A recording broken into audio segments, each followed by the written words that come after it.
I'm Tania Gustafson, award-winning nutritionist, behavior specialist, and certified mental wellness coach on a mission to help midlife women move from barely surviving to thriving. You have been lied to. Weight gain, mood swings, hot flashes, brain fog, despite what the world and even your doctor may have told you, do not have to be your story. You are not broken. You've just never been shown how to fuel your body in a way that creates hormonal balance. Fit Woman Podcast is where we expose the lies and share all things to help women take back control of their health, hormones, weight, and mental wellness and thrive through midlife. I'm so glad you're here.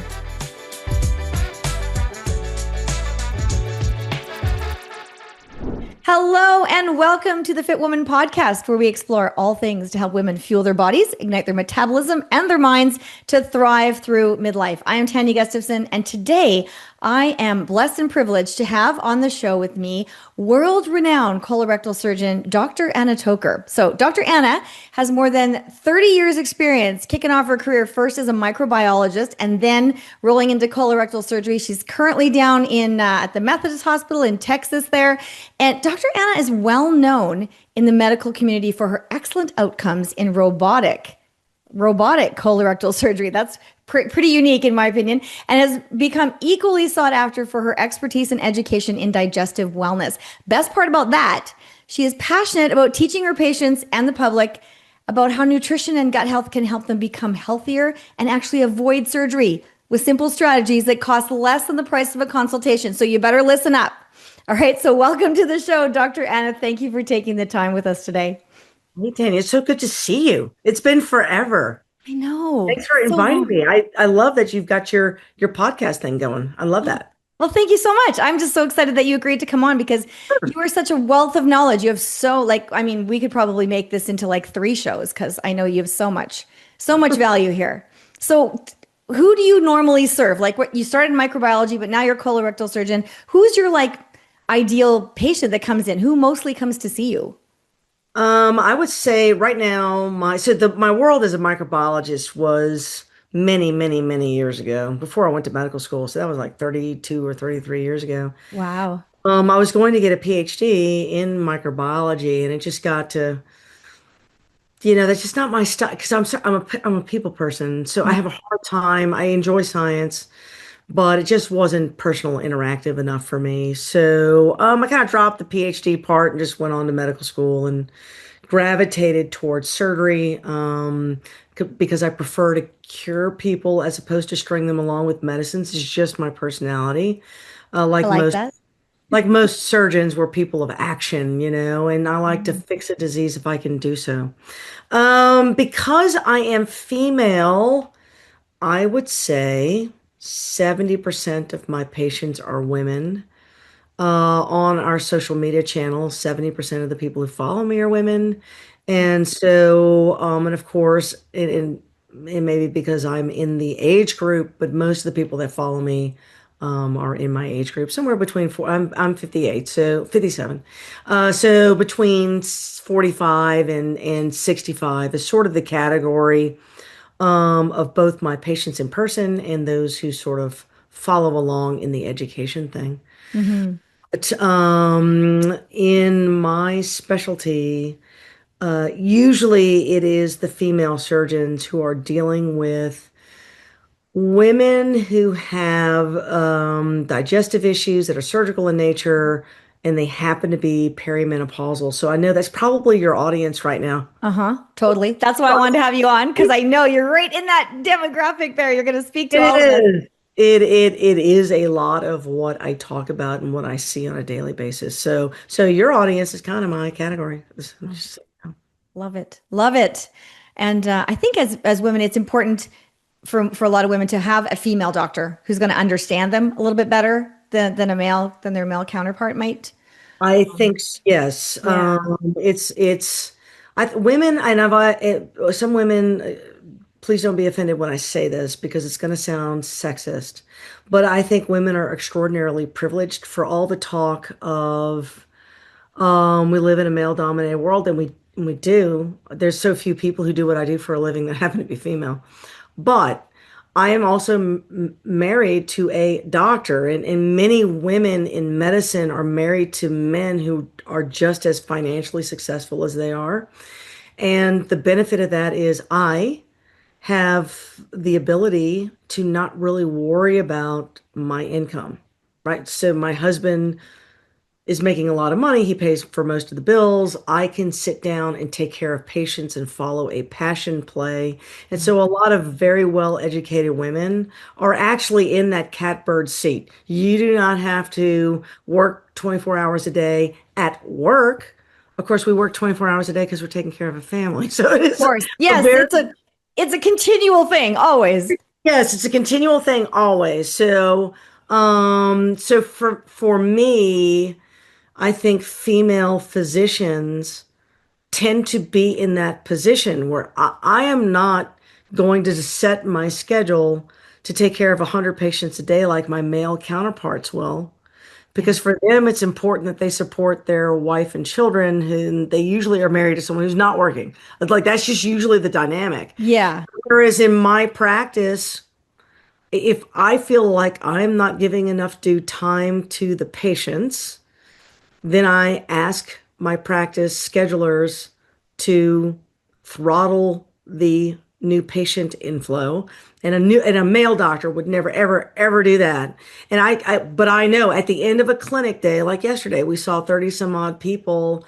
And at the end of the day, I felt guilty about there was two or three people that I probably didn't dedicate as much thought process as I'd Mm. like to. It kept me up all night. Oh And no. so now I have to call the schedulers like, y'all can't do. I know people don't want to wait 3 months, but Right. it is not fair to them. I'm going to make them wait 6 weeks anyway. Do you really want to wait 6 weeks and not get full me? You're better off waiting 3 months and actually getting my brain than me as a basket case. Yeah. So it's not fair to see that many patients at once. And I think I'm blessed in that regard that I can truly tell the office we're just not going to see that many people. Yeah. And the overhead is high, and I don't make as much money as the male doctors, but that's me limiting my practice because I want to come home and cook dinner for the family. And so Yeah. I want to do the mom things. And so therefore, I'm willing to take a hit at the office as far as how much I work and how many cases I do and all that.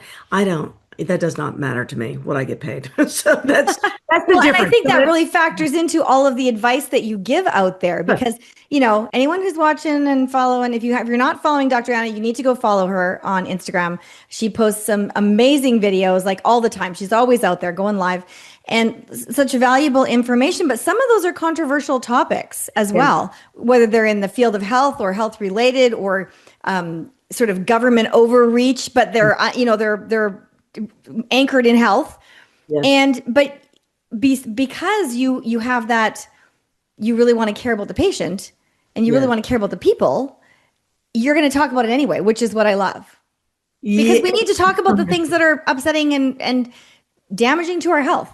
And I think part of this is the group of doctors that trained me Mm. were old people. So I graduated medical school almost 30 years ago, and the guys teaching you were in their 60s and 70s. So like they were trained in the 40s and 50s. Like if your brain can wrap around Yeah. how long, so the mentality towards a patient was very, very different than what I see younger doctors teaching young medical students. Like the dependence upon data is high, and the logic construct, like you can look at a patient and tell that person doesn't feel well, have a conversation with them and figure that out.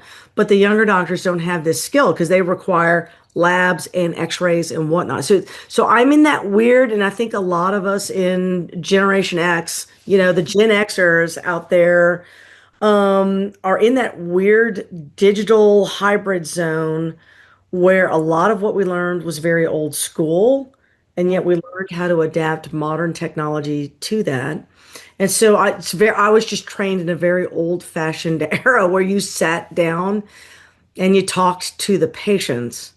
And unfortunately, and this is kind of some of the controversial things that I might say on the interwide webs, but the way we get paid as physicians has become very dependent on government regulation. It Mm. limits how much I get paid. Like I literally, to meet the overhead, have to produce XYZ, or the rent doesn't get paid, malpractice doesn't get paid, my employees don't get paid, the amount of paperwork everyone has to do has quintupled the number of employees I've had to hire Oh. to support my practice.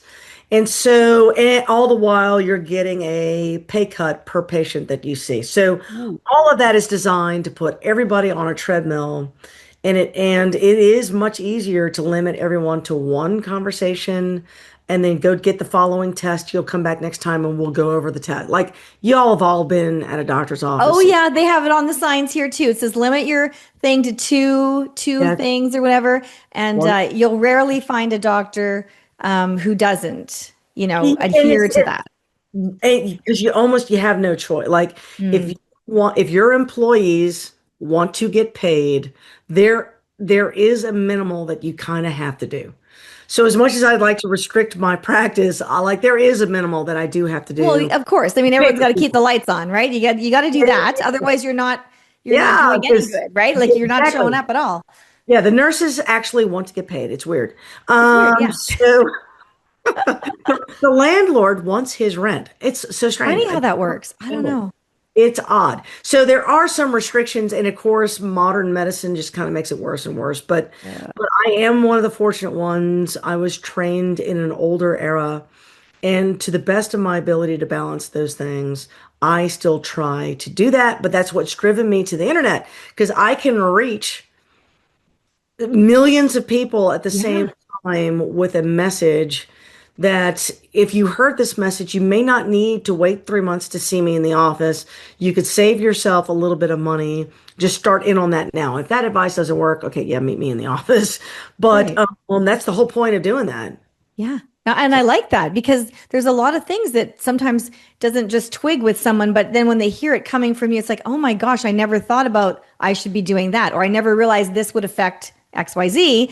And so now they can start putting some things into practice, like you said. And at least if they still need to come see you, they may be a little bit farther along or better off down the At road. least understand their own At least, physiology. yes, at least kind of have a So, little bit of a grasp or something. So cor- what correct. prompted colorectal surgery? So why colorectal surgery? Oh my God, do you have enough time? Okay, so here's the situation, right? So I am a person, I was an athlete in college. I am a person of action. I like being proactive. I don't like stringing people along. We talked about that. So that's why I Right. wanted to be a surgeon.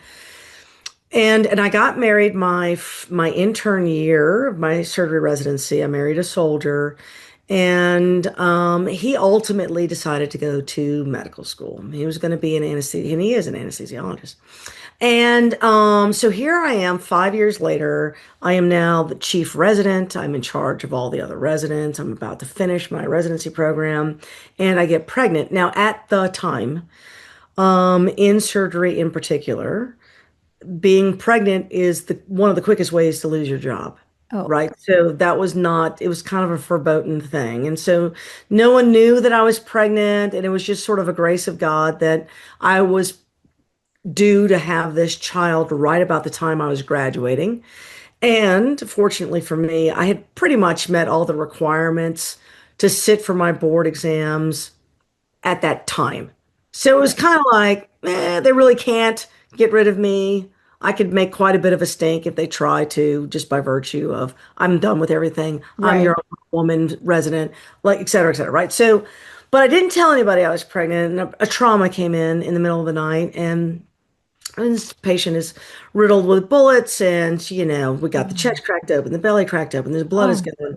And I've got two different surgeons that are helping me. There's a thoracic surgeon and a general surgeon. There's an anesthesiologist, and they're all older men. They're in their mid to late 60s. All three of these guys. It's 2 o'clock in the morning. There's chaos, and I had sort of this out of body existential crisis. Like, wait a minute. If I am one of those guys just in a few months, and my husband is that guy in a couple of years, who is taking care of this baby when it's out of my body? Like it never even occurred to me. Right. You know, you've been in academics your whole life. It's like it was all about the intellectual pursuit and perfection and mastering something and being the best at something. And just like that was the whole pursuit, the athletic mentality that when it came and I was happily married and we were able to manage married life, no problem. And it never, and we wanted children and it never occurred to me. Not in, and I worked 110 hours per week. I was on Oh call. my gosh. Oh yeah. Well, that That's was the thing. insane. Well, I know, and it's funny. My intern year, I didn't know there was 110 hours in a week, but there are. And but it was you worked a 36 to 40 hour shift every 2 to 3 days. And then the day after that 40-hour shift, you got 8 hours of sleep, and then you came back in, you worked 12 hours, you went home, 8 hours shift, 36 more hours. Like that is just what I did for 6 years.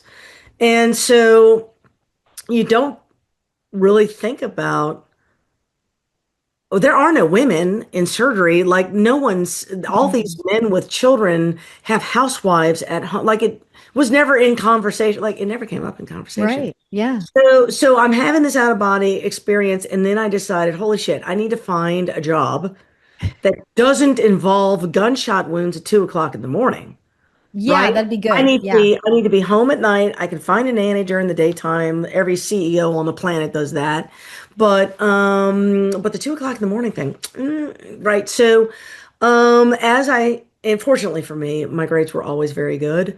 I was being recruited by the plastic surgeons, but I'll be honest, that is also where the beer and beating for a buck club is, where guys come in with all the broken bones in their faces, and it's the plastic surgeons who fix that. Ooh. So I was like, I can't do plastic surgery. What can I do? And the only surgeon I never saw after 5 p.m. was the colorectal surgeon. Never saw him. Oh. So I thought, cool. And fortunately for me, where my husband had gotten accepted to medical school in Houston, and I was in Dallas at the time. Houston happens to have one of the preeminent colorectal training programs at the Methodist Oh. Hospital in Houston, and so, which is world renowned, and that I got accepted. I mean, I had great grades. I got accepted, and so I was very fortunate. And I will be honest, I did not realize what was involved in the day to day in colorectal surgery. I knew what the big surgeries were. I had never stepped into this doctor's clinic. I only saw him in the hospital to help him with surgery. Mm. And so when I showed up for my fellowship program, by then we had had a baby. So I've got like a 1 month old baby. And my first day of work was clinic, and it was the worst experience of my life. I was Oh like, this is the no. worst experience of my life. Well, because I mean, none of it is a surgical, like you in this line of work. It's not like someone comes in with, okay, you got hernia, boom, hernia surgery. Oh, you got cancer, cancer surgery. This was 20 people come in complaining of like their butts itching and stuff like that. One of them might need surgery. Then someone would come in with, I don't know, maybe they've got IBS. You'll get a colonoscopy. It's like very few people come in with a surgical plan in their hands, unlike general surgery. Okay. Yeah. So there was a lot of conversation. It was very busy. It was lots of looking at people's buttholes. I'm not interested in any of that at all. And I told my husband I made a big mistake. I can't do this for a living. It's just I can't do it. So I just and he goes, hold the baby. I was like, hold the baby. I feel better about it. And then he says, okay, give me the baby back. He goes, now go do trauma at the surgery center. You're a board certified surgeon. And he knew I didn't want to do that. I was like, all right, I'll go back to work tomorrow. So the next day was surgeries. It was some of the most amazing surgeries known to man. People fly from all over the world to be cared for at the Methodist Hospital in Houston. And so it I've was heard good things about that hospital. Yes, for sure. yeah, it's a, and MD Anderson is right there. And so it's Yep. like it's an honor and a privilege to have been trained there. And so I don't mean to be disparaging. I just had doubts at first. I have Well, to I think admit. everybody does when they leap into something that they didn't quite know all the Yeah, ins and outs because first. I was making a family decision at the time Yeah. and not an intellectual curiosity decision. But I did not realize how much my prior training as a microbiology just was like congruent with what I was telling patients. And at the time, this was, I finished 22 years ago, 23 years ago. They had not yet even really ventured into anything microbiome Mm. wise. And so it wasn't much of a conversation, but as I'm taking care of patients now in practice, I am starting to recognize A, people are getting more and more sick as the years go on. Clearly, we're being poisoned. I didn't put the two and two together. As I and my husband are kind of gaining weight and sort of getting sort of not well despite exercising and doing all the same things, I'm looking in the mirror thinking, what are we being poisoned? And then the deep dive begins. And of course, all of that was amplified during COVID. And to see the way the medical and scientific community treated COVID was so intellectually dishonest. It was Hmm. disgusting. I was embarrassed to be a doctor, to be honest with you. And the only thing one can do in my position, they made me take a vaccine. It caused a crippling arthritis. I thought I was going to lose my practice, and I thought to hell with it. I will be just sort of the deep dive person. I will be evangelical about this. The average person thinks the person in the white coat is spewing science, and they were spewing political science, not science at all. Right. And Yeah. people died as a result of that. And I mean, So it's going to go down as like there needs to be like almost a Nuremberg trial level amount of who knew what and when. I bad. Mhm. don't blame the frontline doctor necessarily who's like, man, I'm going to lose my job if I don't give this person a vaccine. Like I Yep. that person is being threatened. But the people at the type, the Fauci types, the people at Pfizer and whatnot, they knew.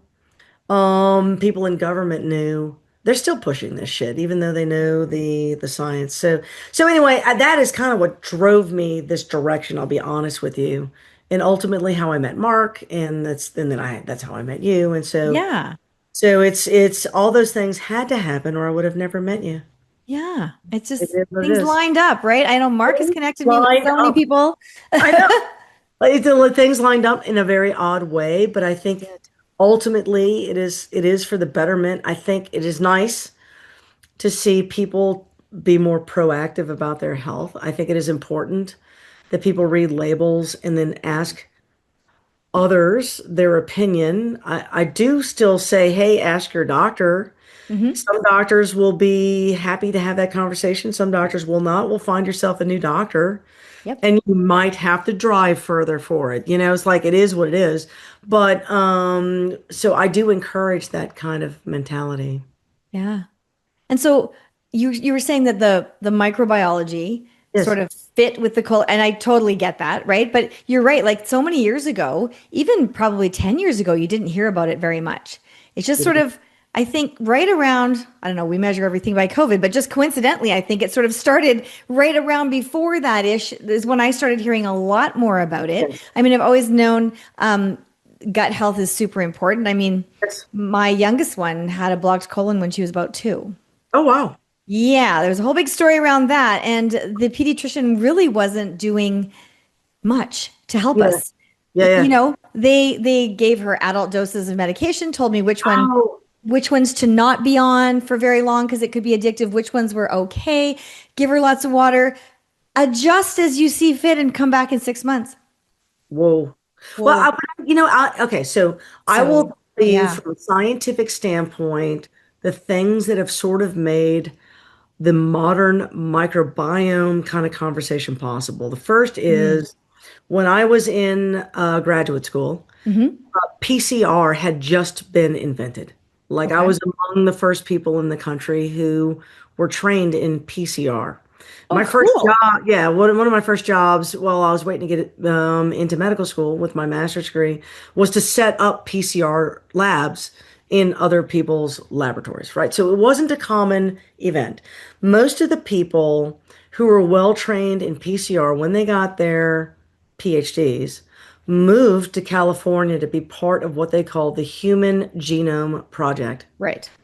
And it was the goal was to sequence the entire human genome. Now that was like 1992. or so. Yeah, something like that. They succeeded 20 years later. So somewhere around 2001 to 2005, they started wrapping up that genome project. And now most of these scientists are microbiologists by training. So they just started turning their attention to what they kind of were classically trained in, which was, of course, microbiology. There is a world of microbes out there that we didn't even know existed. And Mhm. it wasn't until you could turn this PCR technology and how to sequence things to determine the difference between different things. At the time, the only focus of intestinal illness was on known pathogens, like Okay. things that, like were going to kill you if you didn't treat. This is the only Right. thing I really paid attention to. Everything else was like, meh, who knows, right? That was our experience. Meh. Exactly. It was like, meh, we don't know. It's like we can't find something that's going to kill you, so you're probably going to be okay. Yeah. Right. So move on. Next question.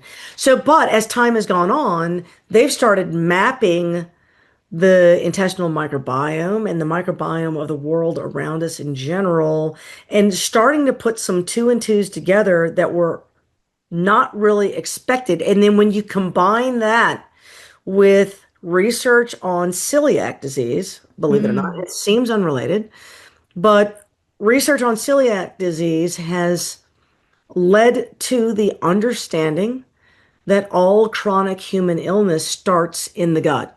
Hmm. So you've got all chronic human illness starts in the gut, as proven by the Celiac Foundation out of Mass General, Brigham and Women's in Boston University. And then you've got microbiome stuff telling us about, oh, did you know all your neurotransmitters come from the gut, or at least 95% of them? Right. Yeah. That the vagus nerve is actually a two-way neurotransmitter highway. So your gut is sending constant signals to your brain is sending constant signals to your gut. And this gut brain interaction is not only real, it's to the point where you call it the second brain. The gut is the second brain. Yeah. So now we're finding that gut health is critical to your overall health, and more importantly, critical to your mental health. Yep. And they're starting to use gut health protocols to improve things like anxiety, depression, bipolar disorder, schizophrenia, and autism, etc. You can do Hmm. microbiome transplants in those patients to improve those conditions. And that kind of confirms that as a hypothesis. So there's a lot going on in your body. You got Yeah. no clue is happening. One of the things that's very distressing to me about kind of the COVID thing, and the modern world in general, and I know you probably talk about this from a nutritional standpoint. There's so many different things that we do now when it comes to food manufacturing, food processing, all to make life more convenient for us. But all of that is injuring us and is inflammatory, and it's deadly to the microbiome. Yeah. And so, and all of that is leading to, and you can see it, a chronic decay in our health and in our mental well-being. And you can see it in Mhm. your friends and family around you. And Yep. I know you focus on women, but women as we age, we're already struggling with our own changes that happen naturally anyway. So to Yep. get these external assaults is really not seemingly fair. It's Yeah. like It's like the icing on the cake. It's like pouring gasoline on the fire, basically. it is. So it is tragic to see it happen to younger adults get poisoned, and they're gaining weight and they're getting kind of crazy and they're not able to focus, and ADD's everywhere and all that kind of stuff. And now when that generation starts to get older and they're entering perimenopause and menopause, the wheels are falling off. Add to that the fact that the COVID vaccine probably has proto-oncogenes in it, which cause cancer. I fear for the next decade of our health, and I think everyone needs to be extremely proactive, not only with their health, but with their cancer screenings and whatnot. And it may be not are you going to get cancer? It's when are you going to get cancer and how early are you going to find it? I think is going to be the next shoe to drop. If I had to make a guess, like if I had to Hmm. predict, it's going to be the next shoe to drop. But Yeah. we'll see what happens. I don't So know. how important, like just give, because we've touched on gut health is important, obviously, but how important is it in relation to all the other things that we do every day? Like if someone were to say, where should I start with this? What would be like, where should they go? What should So they do? from a medical standpoint, um, and I hate acronyms, but sometimes it's easier to remember Mm, things. They train physicians to think in terms of the 5 R's. okay. And one of them is remove. So you want to remove all inflammatory foods. It's the number one place to start, which is why my first thing, and I've been telling people for 15 years to remove gluten out of their lives because I know it to be inflammatory and I didn't know why. The research wasn't out yet. But in my patients with gut bloat, belly issues, IBS, chronic medical illness, including obesity, 85% of those patients improve if they go on a gluten-free diet. So Mhm. that was the easiest thing. So that is the first, remove something, remove inflammation. The first inflammatory thing you're going to remove is gluten. Okay. But consider removing, you probably teach your clients this, like, you're going to remove sugar and artificial sweeteners and phosphates and nitrates and processed foods and chemicals. Like you want to remove these things Yep. to get rid of inflammation. The second thing that you want to do is the second R is replace. So swap outs. You do this all the time when you're teaching Yeah. people how to cook clean, right? You're swapping out. So, yeah, you're going to remove gluten, but that does not mean you're not going to have a starch or even bread for that matter. It just means it's not going to be wheat based, right? So, Yeah. getting this replacement mentality is super duper important. You can also use that replace to include things like replace your digestive enzymes because the inflamed gut stops making stomach acid and it stops making digestive enzymes and it stops making GLP-1. All these things you can conveniently buy for quite a bit of money from a pharmaceutical company your body actually makes, but Hmm. not in the presence of inflammation.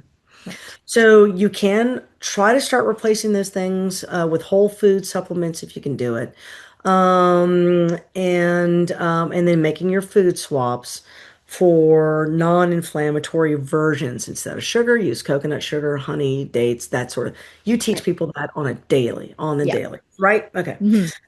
The It's next so refreshing to hear doctors talk about it though. Like you we have to, hard right? it I hardly ever hear a doctor speak about that. But I Right. just love that you do that. And that's why I wanted you to come on and educate, saying that And- yes, doctors are doing this because you correct. see the results in your patients clinically. And I mean, if you've been telling people for 15 years to remove gluten, clearly there's something there. Yeah. Yeah. Yeah, and there were no aisles for gluten-free back then. Yeah, right? And celiac disease is a 1 in 50,000 illness, Hmm.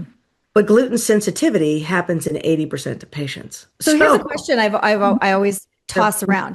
Is Mhm. it the gluten or is it the stuff that they put all over the wheat? Okay, both. It's So both. Okay. it's going to be a combination thing. It's going to be multifactorial. Okay, so number one, under any circumstance, if you apply gluten to the lining of any intestine of any mammal, you are going to get an inflammatory response, period. And that has been proven.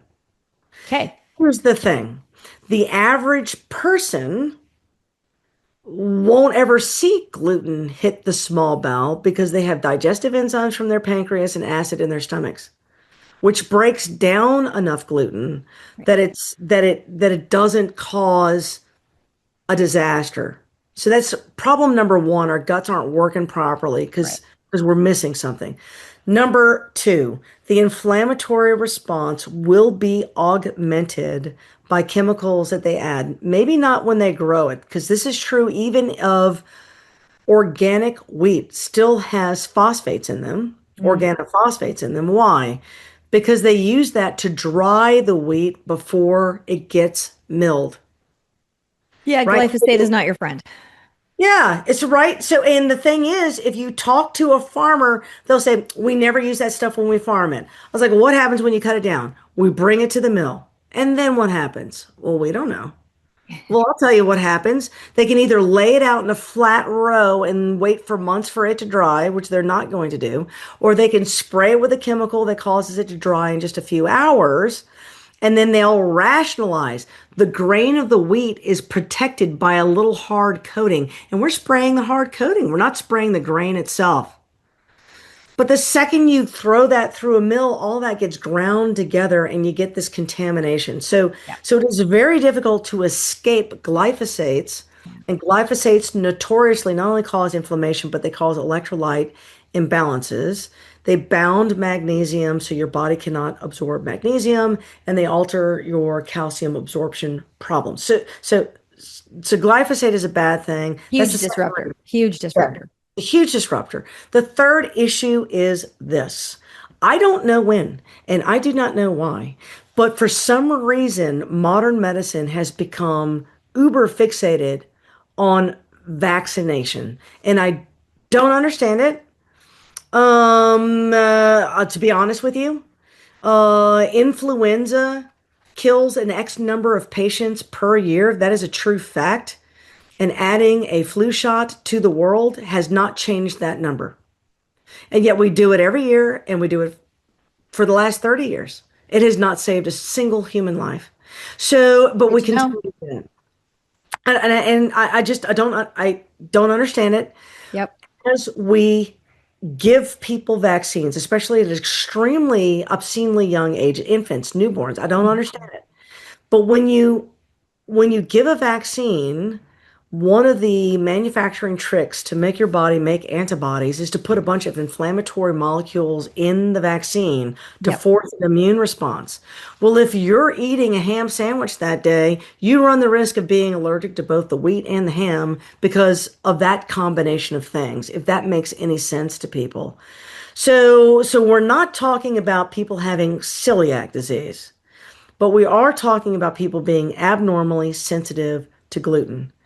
And it is a known thing. Even people who think they don't have this problem, if they go gluten free for 3 months and then try to eat regular bread, they will recognize, huh, I guess this is how I felt on a daily basis before I went gluten free. It It's is, interesting how that happens. I've had clients say, I don't know if this is going to make any difference. And then a couple of weeks later, I get a text from them because they've had it out for a while and they decided to try it. yeah. And I get in all caps, I am never eating this again. I'm like, what Right, happened? exactly. It's like Yeah. that is exactly correct. And Yeah. so, and then there's the old, the dichotomy. Why can I go to Europe and not have this problem? Yeah. And that's because the European Union does not allow them to spray chemicals to dry things. They have to naturally air dry stuff. But this is also why their products are more expensive. It's not just because you have to import them, and it's not just because there's tariffs and taxes and all that kind of stuff. It's a more expensive process. Yeah. It just takes more time. It takes time. Now, the Europeans have been around for thousands of years as a society. They got all the time in the world, right? They're not like, our countries are very new. Yes. We're And very microwave society. We want everything like now yeah, or exactly. yesterday is even better. Thank you. Instant and now and thank Yeah. yes. And it is of course human nature not to want to have to wait. I'm impulsive and I Mhm. want it now. But you cannot make wine in a day. You cannot make good cheese in a day. Like the Europeans know this. Yeah, And they sit down, they take time to eat, they do. they take time to do things. And so their products are superior in that regard. And in now, granted, in America, we also have something of a shipping problem because we don't have a farm on every corner like they do in Europe. And which means you could grow a tomato in California and it's got to stay good to make it all the way to Maine without spoiling or anything like that. So they do all Yeah. these little industry tricks to make what looks like a ripe tomato stay ripe And there's tricks to doing that. That is a optical illusion. That's not a ripe tomato. They pick it unripe, and then Yeah. they just spray it with nitric oxide to turn it red. And the next thing you know, you think you've got a ripe tomato. It's raw as the day is, and which is inflammatory, not good for you. So you need to know how all your foods kind of make it to you. And even if it says organic, doesn't mean that it doesn't have the chemicals, and it doesn't mean that was sent to you and shipped to you in the proper way. And so farmers market is where I'm going to go with that conversation. Okay, so now as you have removed things and now you're replacing things, what can you do to repair the damage that was done? Yes. And that's where anti-inflammatory things come in extremely handy. So like a turmeric is a great anti-inflammatory, and Mm. acetylcysteine is a great inflammatory.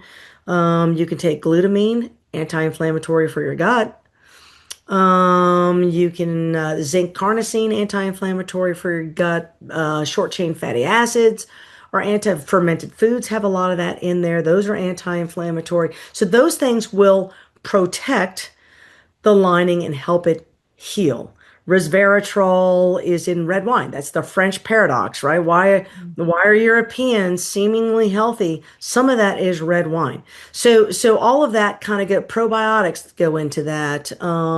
We have the Zyve 7, that is the supplement I'm sure you've told your clients about We can't before. get it in Canada, so You can't get it in Canada? yeah, Health Canada is just not friendly. We have a few other ones that are Can you say, pretty okay, good. so here's your hack. Can I tell you what your hack is? The first and most natural hack to that supplement is going to be a kiwi fruit Yeah. and what are called digestive bitters. You can get over-the-counter digestive bitters, and you can get over-the-counter digestive enzymes. It's taken a lot of pills, and before this Zyve 7 stuff came out, this is what I told my patients. You eat fermented foods. Yep. You get as much kiwi as you can because there's a very special enzyme in a kiwi fruit. I love kiwis. I Um, love them. yeah, Now, you does can it make a difference if it's the green or the yellow? does not. Okay. The study has been done on both. Okay. Good to know. It does not. They have the same enzyme. Okay. They have the same amount of fiber and the same amount of vitamin C, and it's that combination that seems to be good for gut health. So it doesn't matter. Mhm. If you can get them, then eat a fresh kiwi. If you cannot get a fresh kiwi, you can get dehydrated kiwi in capsules. And so, Oh, interesting. yeah, yeah, and go on Amazon, whatever is in Canada. There's a company out of New Zealand, and I don't know, it is a Commonwealth, so I don't know if y'all get special shipping from Commonwealth nations or not. But Depending on where it's coming from, I think. it I don't probably, know. yeah, the shipping, it's the shipping it's called Vitamin Kiwi. Oh, interesting. There we go. I'll have to check that one out. Vitamin Kiwi. I don't know if they have special shipping rates to Canada because of just sort of Commonwealth agreements. Who knows? Maybe. Yeah, who knows? Who knows? But that is a very good one. But you can go on Amazon. There's one they sell in America, and I don't know if they sell in Canada, called Kiwi Regularity. Hmm. Kiwi Regularity. The ingredients, kiwi. That's it.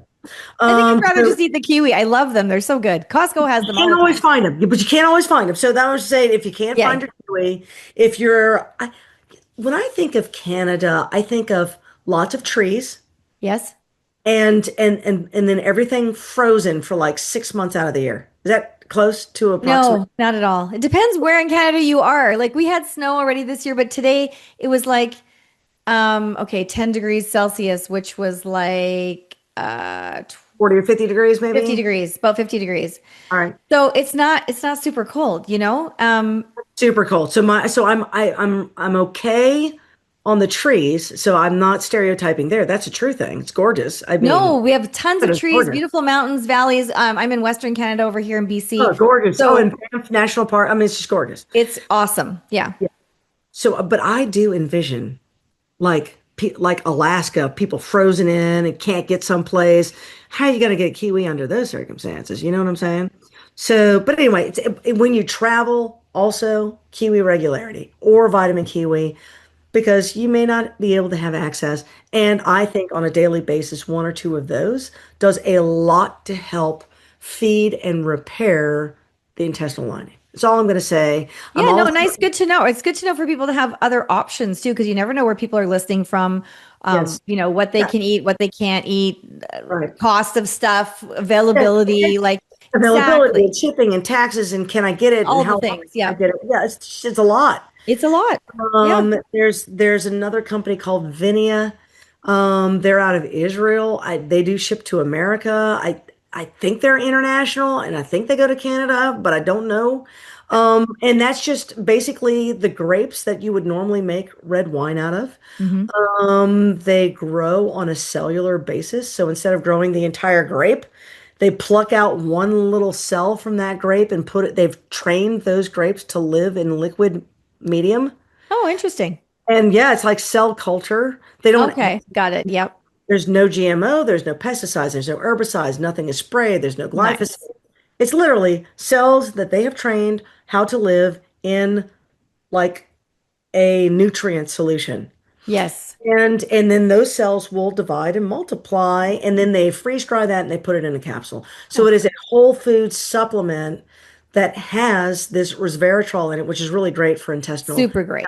Yeah, Heart super health good. as well too, a whole bunch of good stuff. I know. Yes. 100%. I've You can looked go, into that actually, yeah, that product that you're talking about, and nice to hear the explanation. Thank you for sharing that for the people. So I yeah. have looked into it. I do believe we can get it here. I'll have to be adding it to my website for my Look clients. into it because Um, I'm a firm believer. Now, mhm. Mark hates it when I say this, and you might be on Mark's team. I don't know. But my mother is German, and I am Catholic.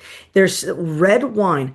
Jesus's first miracle was red wine. It was the last thing he drank was red wine. So you can never tell me red wine's bad for you, and the studies have shown that it is good for you, provided it is one glass, right? They're not telling you to drink the whole bottle. Well, that's Now, I think the problem is people open the bottle and then and they're they like, want to well, drink it's it. going to go bad, so I need to That's finish the right. bottle, and then it just then the whole health thing goes out the window, I think is what Then happens. the health thing goes out the window. And I'm glad you said that because the studies show that it is the second glass of wine that is destructive. So all the health benefits are in one glass of wine, not two.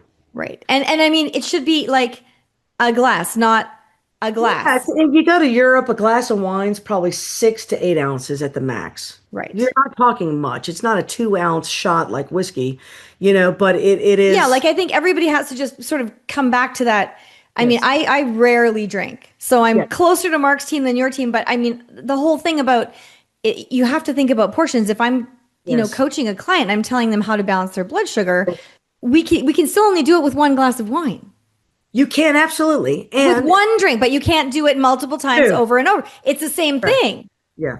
Yeah, you can't do it with two. You know, And it's a portion thing, right? it's a portion thing. But anyway, but for those who are like, look, there's no way I'm going to open that bottle of wine, see my friends drinking it, and not have a second glass. It's just that's not my personality. I can't do it.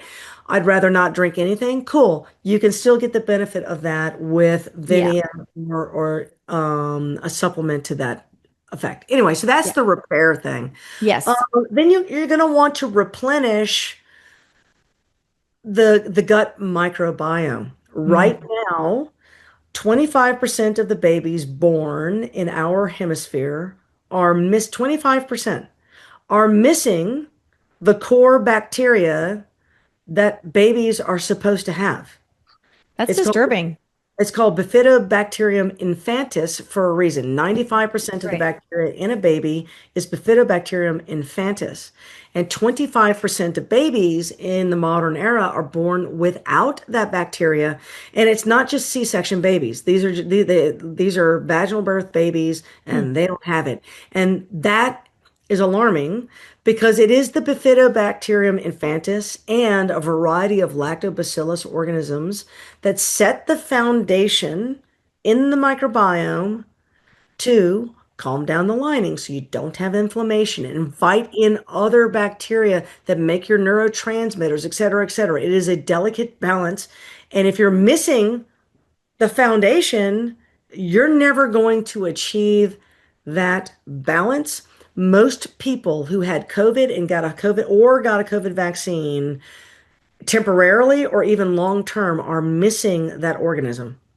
So just so you know, if you have gut issues and you had COVID and you still have gut issues, or you took a COVID vaccine, I do suggest microbiome testing, looking for this Bifidobacterium infantis, and you can replenish it and you can regrow it and encourage it to grow in your GI tract, but your body needs it.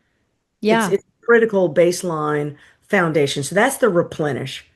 Okay. Now, if you're doing all those things, your final answer is rejoice because now your body's working properly. Yeah.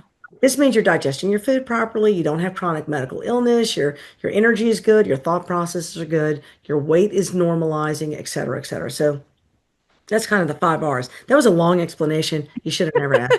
No, no, no. That's great because I love to hear the why Yeah, behind something. Like I don't just want someone to tell me do this. yeah. Oh, Yeah, okay. if But you don't know the why, you cannot comply. That's the end of that I discussion. love that. I might have to steal that. Little kids asking why. I mean, Great. your children are teaching you this. Why? Why? Right.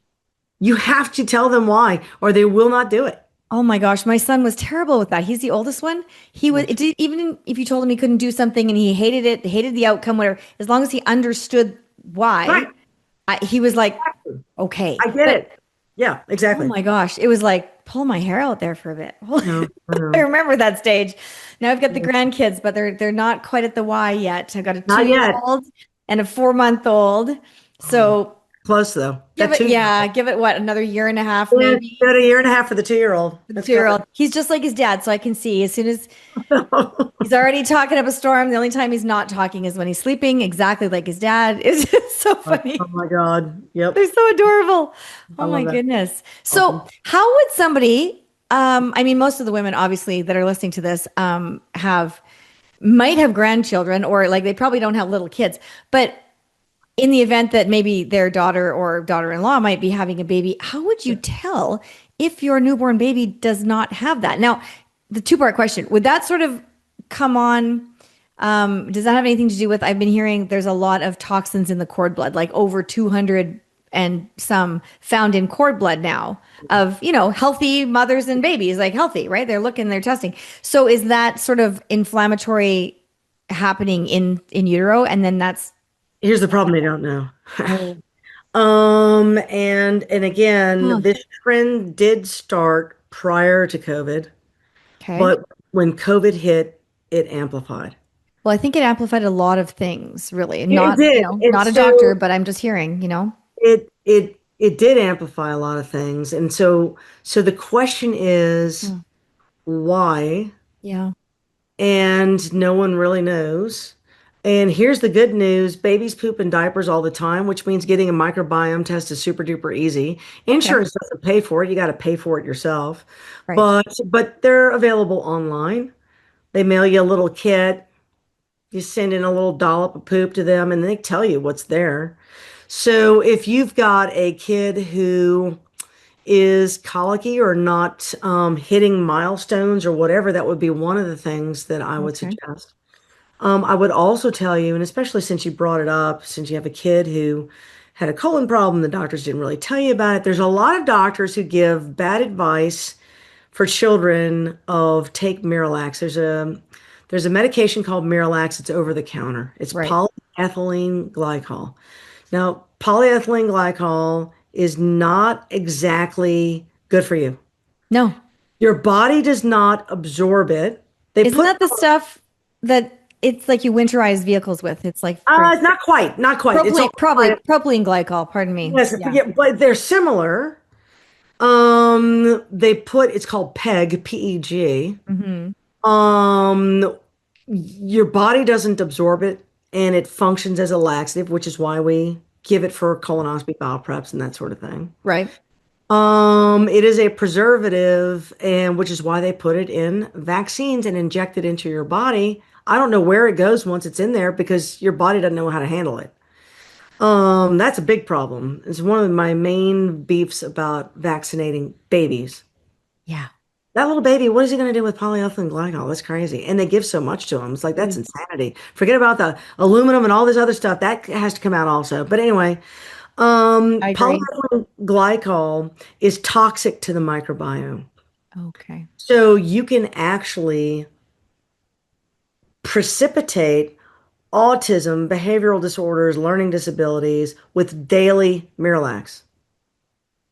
And so when you've got a kid, but it's easy for kids to take because it doesn't taste like anything. You can mix it in their juice. They have no idea it's there. They're not going to complain. And it helps them poop. So everyone's happy until that kid all of a sudden starts acting weird, stops talking, stops reading, and those kind of things. It is Miralax causing that. And Miralax had to settle out a lawsuit over this very issue.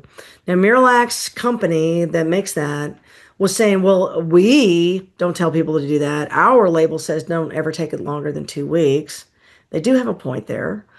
Doctors are the ones telling the patients to take it every day. Why? Because the Miralax reps were going into the doctor's office saying it's totally benign. You don't need to absorb it. It's totally safe. It's safe for everybody all the time. Yeah, there's no problem with that. So, Oh my goodness. which is why doctors are like, okay, yeah, you don't absorb it. Why wouldn't I give it to a kid? Because you kill the microbiome and they lose their neurotransmitters as a result. And then all of a sudden, they start having behavioral problems, can't sleep, failure to thrive. You can actually vastly improve childhood behavior if you've been giving your kid Miralax on a daily basis. That would be the one thing never to give a kid longer than like twice in a row. That is not a long-term medicine. That's a Yeah. this kid hadn't pooped in a week. We're going to give him some Miralax. It's fine. Once every now and then is not your issue. It's the daily use that's the issue. You could give them some kiwis though, right? 100%. My dog, kiwis and prunes when she was a girl, because she loved cheese when she was a baby, like she's 2 or 3 years old. Loves it. Cherry juice I found worked really good for my kids. Like Yes. like Yeah. cherries, like take the pit out and then just squeeze it, let them suck on it. They loved it. Yeah. Loved it. Fantastic. Right? It's got fiber, it's got vitamin C, fiber, and digestive enzymes. Any way you can put that into the same setting, Yes.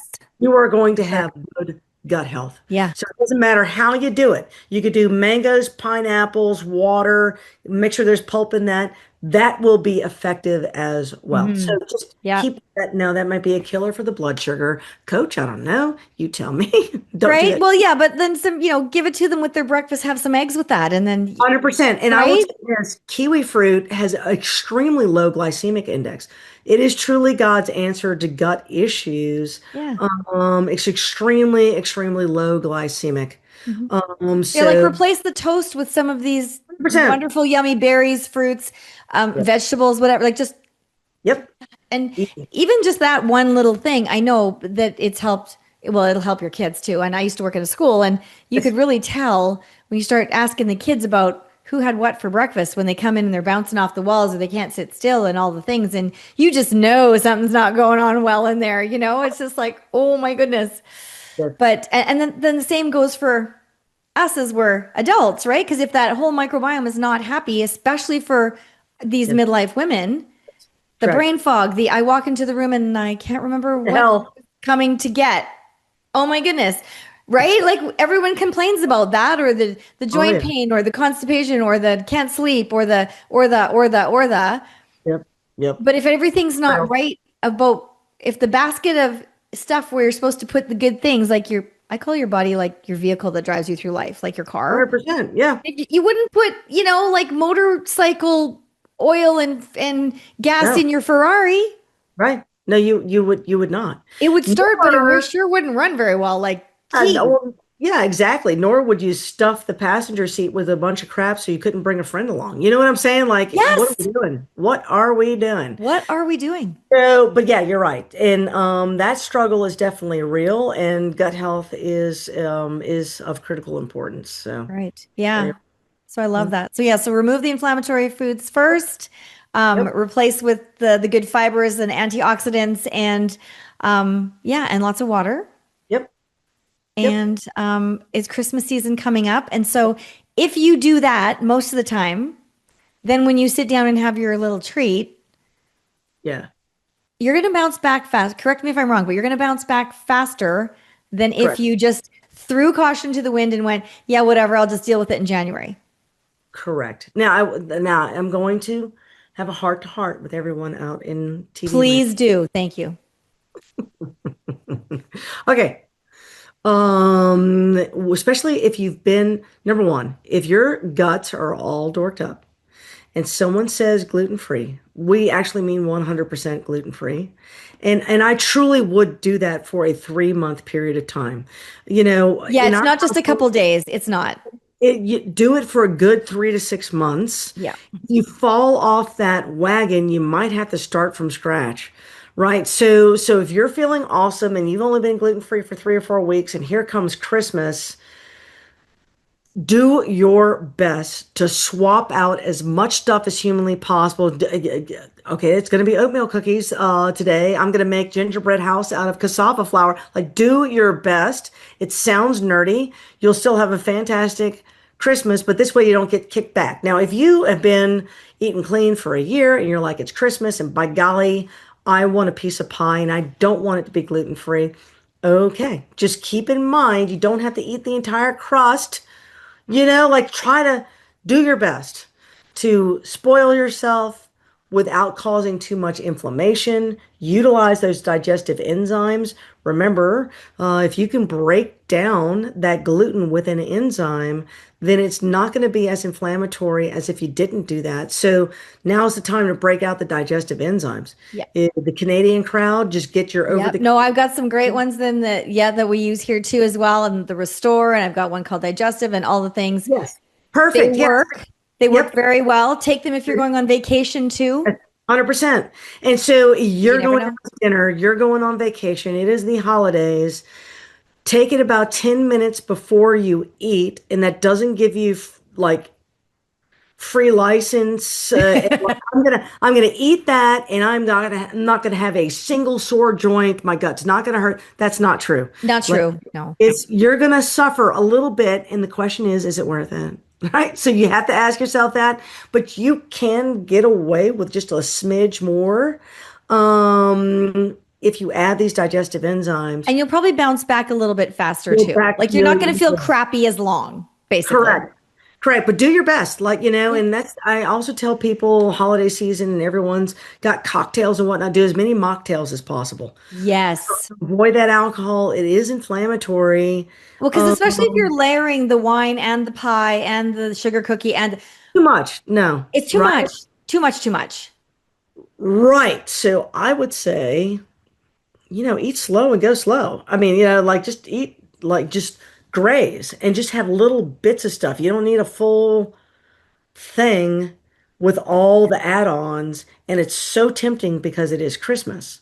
Yeah. So you're just going to have to be cognizant and be aware and don't be shocked. And look, I tell you, I got cocky over Thanksgiving. My joints are still hurting. It's 2 weeks later. Oh, jeez. And I know. Well, my family said if I made another gluten-free crust, they would get very mad at me. And my gluten-free crust rocks. Have But you ever made crust with spelt? I have, and it's not bad. We make ours with cassava flour personally. Oh, I would love that recipe. I would love that. Yeah, it's fantastic. Okay. Now I do find that you have to kind of pre-cook it a little bit. Like regular dough is, of course, more malleable. Yep. And you can have essentially raw dough, and it cooks at the same time as the filling. Right. Cassava can be a little crumbly, so Mm. I would cook, but it makes the most amazing cookie. I am telling you, it's delicious. But you might want to pre-bake it a little bit to get it a little crisp before you put the filling in. And then that's Got it. Okay. but no, my son and my husband want their man cards back, and they wanted my real homemade butter flour. So we made that. And then, I made gravy. And since I had flour for that, I might as well use flour for that. I mean, I made all the big I mistakes. do cassava flour in my gravy. 100%. And for gumbo and whatnot. Yeah. Nobody knows. Nobody in my family knows. It's, see, that's the problem. We have a really tiny kitchen and they're watching me. I put things in containers, and so I just grab stuff and Oh, scoop so they them don't out. know. Mm. They don't Right. even know. They don't even know. Even know. Don't even, you know what? The one, and I'll give this free cheat. You can get it on Amazon, hopefully to Canada. There's a company called Caputo. Oh yes, we've The Caputo. Yep. gluten-free pizza dough. Yes. It's the greatest. The Okay. Caputo. Mark didn't know Caputo. How did he not know Caputo? He loves pizza. How does he not know Caputo? Yeah. I was like, Oh Mark, my what are you goodness. talking about? Oh my He goes, goodness. wait, what are you talking about? I was like, you can't, it How does is, Abby not know about Caputo? it's wheat flour that's enzymatically treated, which is why it tastes so good. Well, we can also, Okay. my husband also buys like likes to make homemade pizza dough. And so he goes to the Italian store Yes. and buys the flour from Italy. So you get these little tiny bags, like Tiny little, yes, the little wee bags. Everything from Europe is in little wee containers. Louis containers. You get the Milliliters. Anna double O Yes, the flour. double O. Yes, the double O. And there, I know because I prefer not to eat gluten. I'll eat spelt. That Yes. doesn't seem to bother me. I'll use the organic non-GMO, and I'll Yeah.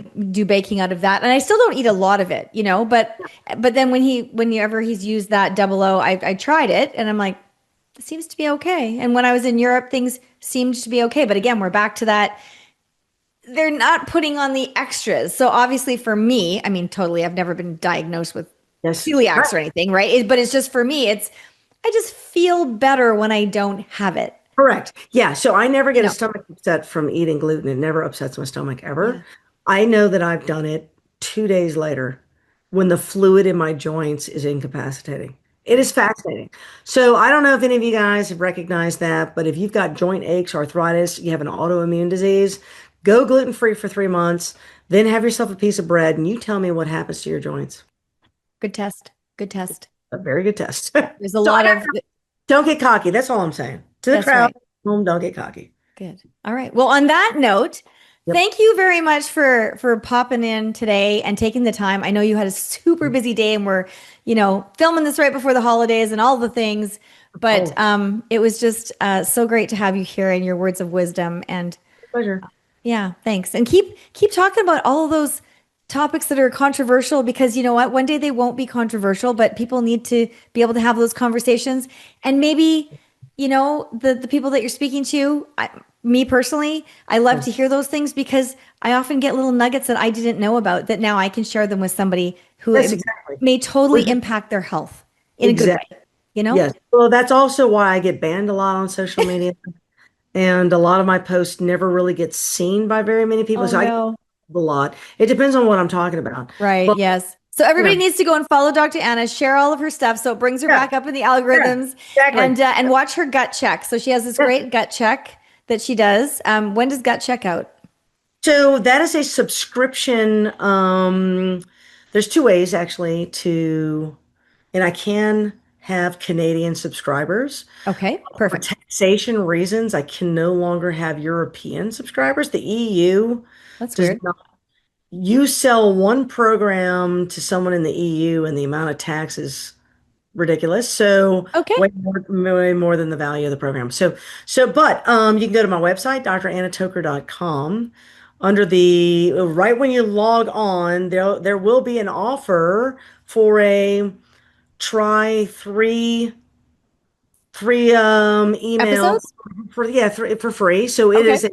it's a weekly episodic thing where we send out a video and like an explanatory blurb, and we talk about basically gut health, nutrition, and sort of holistic wellness type stuff every Awesome. week. It's designed to take about 2 years to get through all of the information that I have banked. But as you go along, we have like a little chat room where I'll share little tidbits and the occasional video and whatnot. So that's a subscription service. Awesome. If you're impatient and you're like, no, I want it all now.